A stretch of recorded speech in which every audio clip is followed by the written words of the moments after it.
I guess the biggest lesson I've learned that's repeatedly come to me and actually sort of underpins the whole meaning behind the record is just that you can go through terrible things and come out as a better person at the other end of it, and you can come out as maybe a happier person, or you know, there's growth and evolution in going through those nightmarish situations that befall us all at some point or another. And I think it's kind of just how you deal with it and how you face it. It was something that I think, you know, Tom showed as well a lot. You know, he kind of looked at cancer as kind of a teacher, I guess, in a way. Like it made him a better person, as crazy as that I'm sure sounds to some people. So yeah, I think it's if I'm going to take anything away from the last 18 months, it's just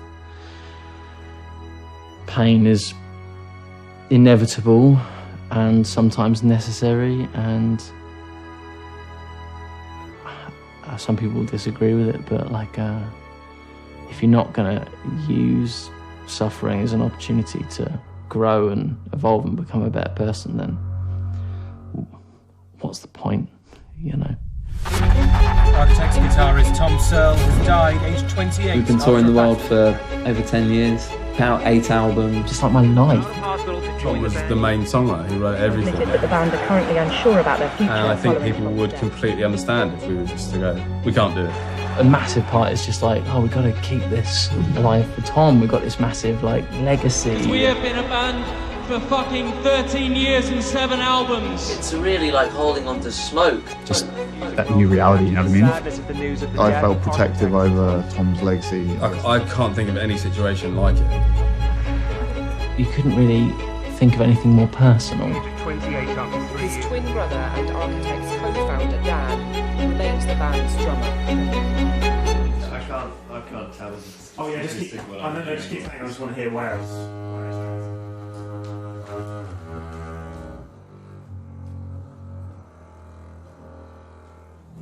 Initially, after everything happened, we had a tour booked in with Bring Me in Australia, and Dan was like the first person to be like, right, let's go.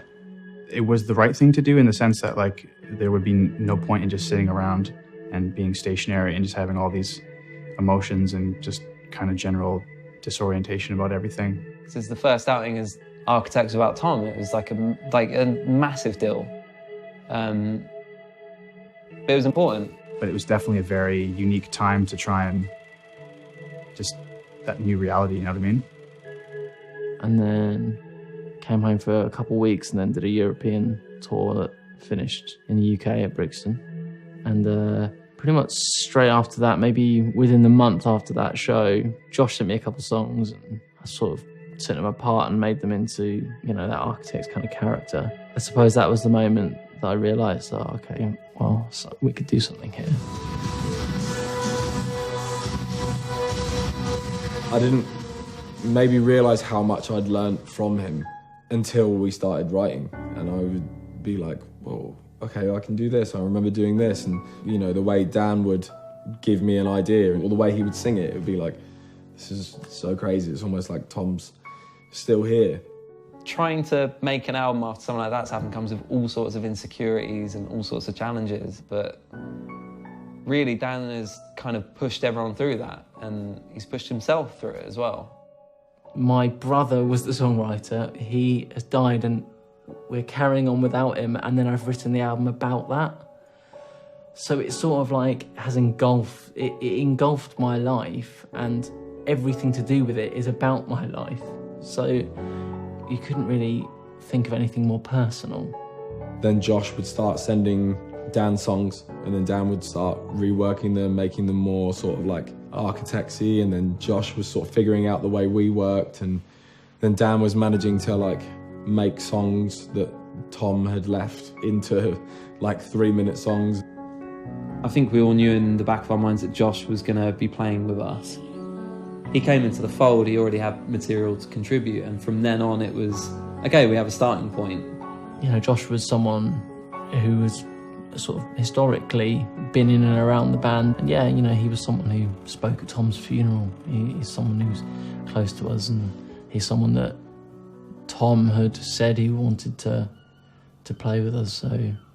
We sort of spoke about like a working dynamic, and in Architects it's actually quite refreshing to just write like loads and loads of stuff and just not have to worry about the agony of like arranging parts. I can give him a song that's like 5.5 minutes long, and then he can chop it down and just remove bits that he doesn't need. Who am I to create a song for a band that's been around this long and done this much and is at the level it's at, you know? It's a high level to start debuting your own material. So yeah, hopefully people don't hate them, because then that would be really sad for me.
Studios in Bedford, just on the last day of pre-production for our headline tour. Off to Europe on Wednesday. We start in Zurich, then we've got 8 shows in the mainland, and then we come back over to London to go play Ali Pali, and we're basically just rehearsing the set, rehearsing the production, trying to get everything tight before we go and play. All right, Fred. Yep. Stage right, this is where the party's at apparently. Yet to see it. What are you guys up to? Cab sims, dude. Very exciting. Cab impulses. It's a pretty standard backline for us. Besides this monstrosity, which is my new keyboard rig, this is a big part of rehearsal for me, learning how to sort of play that. It's very simple, but yeah, not a keyboard player. The most important part of the show up here. The machine. I can't possibly see how that's the case, Alex. You're vital, Fred. Vital. And up behind him, you'll see what has been referred to as the trampoline. It's for projections, but it does just look like a big trampoline when it's not being used. My stuff and Josh's stuff is over here, and various computers that are doing all sorts of things which I don't understand. But what I will say is it's a growing machine, and it needs to all be tested out and go wrong a few times before we actually perform, so it doesn't all happen there. So that's why it's so important to come and do this.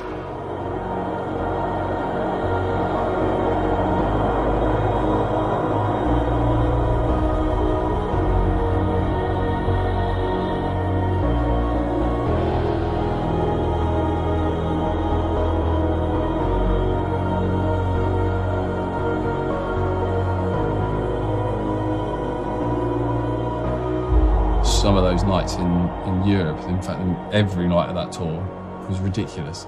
It was like, I remember we walked into the venue in Prague and I stood on stage. I was just looking out, it's like, how has this band got to this level?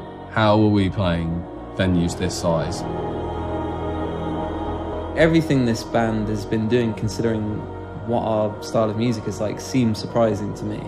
And it seems, I don't know, I like to think that the band has a lot more to it than the surface value of being an aggressive metal band. There's a lot of values that the band holds. What we've done a lot on this album is stand on stage in front of thousands of people and cry as men, and that's been important, and it does tie into the record. You know, having these big collective experiences that create this sense of unity that's really absent in our society, you know, allowing people to be real, you know, strangers crying with each other. And that was a big thing that I heard a lot in Ali Pali. It was just strangers hugging each other and people were able to cry. And yeah, they're crying for Tom, but they've probably lost people in their lives that they haven't really dealt with it fully, and they haven't been able to express that fully. And it's kind of been like a forum for those people to get together because they haven't had a chance to do that publicly. And I think that's a really important thing that needs to be addressed.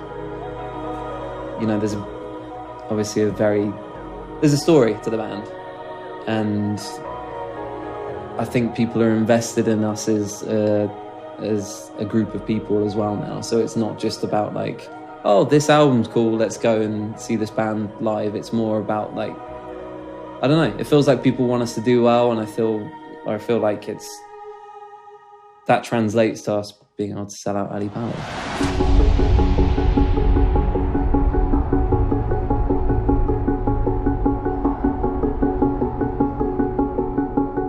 Playing Ali Pali was, I found that a bit overwhelming actually. Going from playing to 3,000 or 4,000 people, when you then jump to 10,000 people, it's like such massive jump still. And if we were playing to 10,000 people every night, it would feel like nothing, you know. But it's that jump.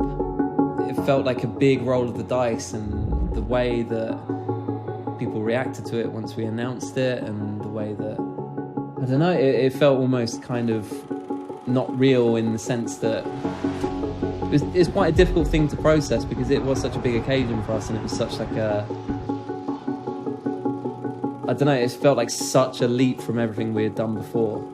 Like Tom would not have comprehended what this would have become. He wouldn't have comprehended Brixton either. It's just it's really hard to kind of wrap your head around for a metal band like us to even have anything remotely like this.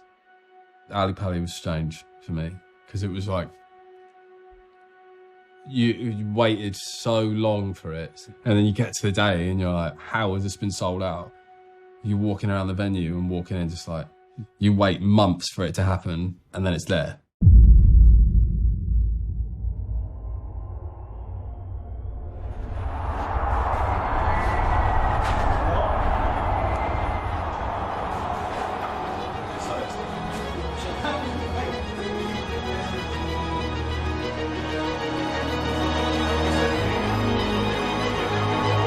Thank you for making this such a perfect evening for us. I hope you felt every bit of energy that you've given us come back to you. If you know the words to this song, sing it for Tom, and sing it as loud as you fucking can. Gone with the wind. The weight of my world is lifting up tonight. When the sun makes me, well, I'm my paradise. I got rings and death, let's do it flat. What a waste of time, I was a wreck of man. Sing a line of man, when I lose my name. In the end of death now. What always crawling in down in the line. God knows I lost all. A sickness with no remedy.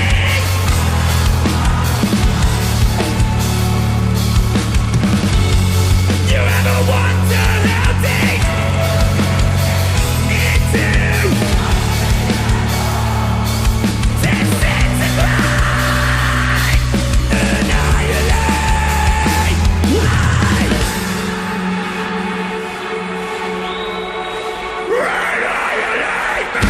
Do you remember when you said to me, my friend?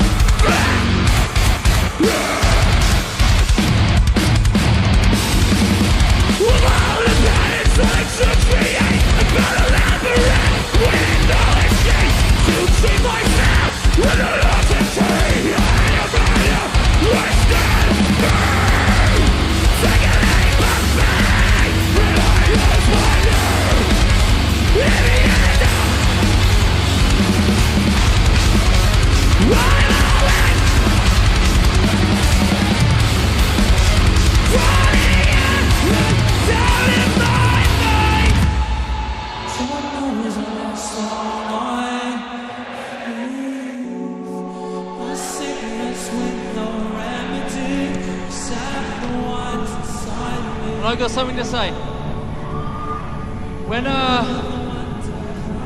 When my brother was sick, I used to think a lot about this, about being here, specifically behind the stage with my brother, telling him I couldn't believe that we were here. I couldn't believe that we were playing this place, and he was better.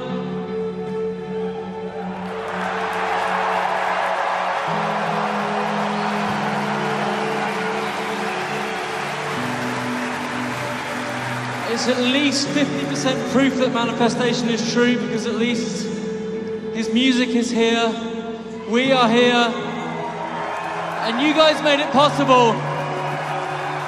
So I want to thank you sincerely for being here, because it means everything to us. Because we have been a band for fucking 13 years and 7 albums. And on behalf of Tom, I would like to say thank you.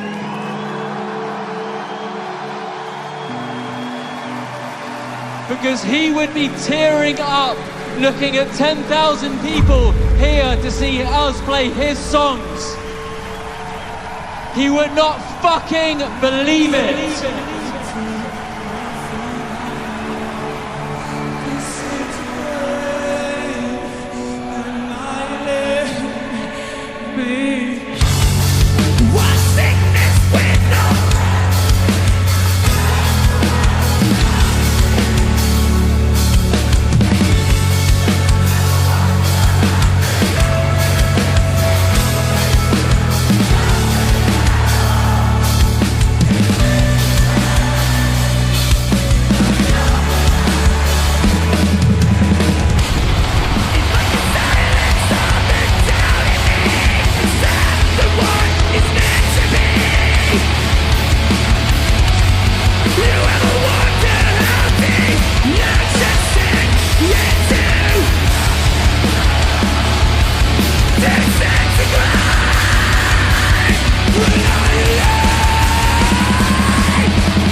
Him having a kid is so cool. It's so lovely that out of something so dark can come something so amazing with him and his wife. And I think, yeah, he's the sole reason this album happened. Him and Tom, and him wanting to do Tom proud.